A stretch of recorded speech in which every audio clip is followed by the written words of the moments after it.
दोस्तों नमस्कार।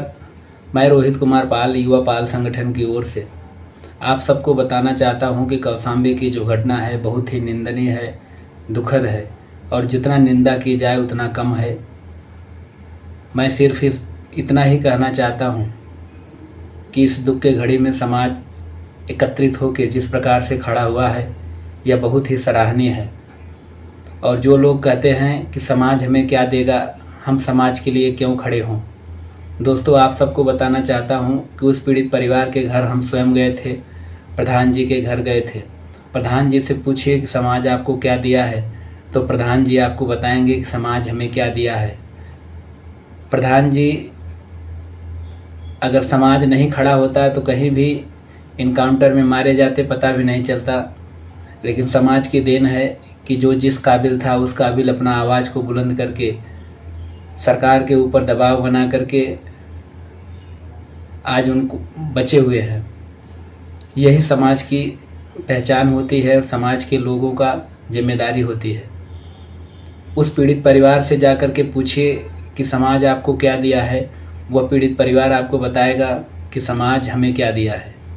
आज उस परिवार के साथ समाज के लोग तन से, मन से, धन से खड़े हैं और उनके न्याय के लिए पूरा देश में जो जहां है, जिस रूप में है, वहां विरोध कर रहा है। यही समाज की ताकत होती है, संगठन और पार्टियां की ताकत होती है। इस ताकत को पहचानने की ज़रूरत आज युवाओं में है।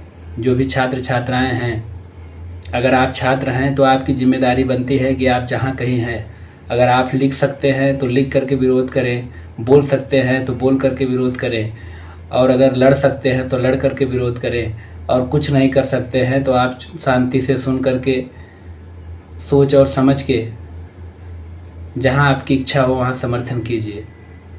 आप आज़ाद हैं, आज़ाद देश में रह रहे हैं, लेकिन आपकी जिम्मेदारी है जिस समाज में आप जन्म लिए हैं उस समाज के ऊपर अगर अत्याचार शोषण हो रहा है तो निश्चित ही आपको खड़ा होना चाहिए अपने समाज के साथ। क्योंकि अगर आपका समाज आपके साथ खड़ा होगा तो इससे बड़ी खुशी की बात कुछ नहीं होगी।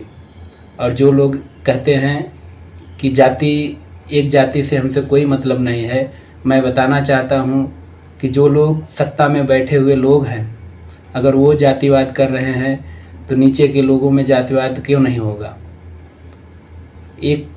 अगर वो जाति के पक्ष लेकर के अपने ताकत का खनक दिखा रहे हैं तो समाज को भी अपने जाति का पक्ष लेकर के ताकत दिखाना चाहिए। इसलिए मैं आप सबसे कहता हूं कि आप सब एकत्रित होइए, संगठित रहिए, सुरक्षित रहिए और अपनी आवाज़ को बुलंद करिए।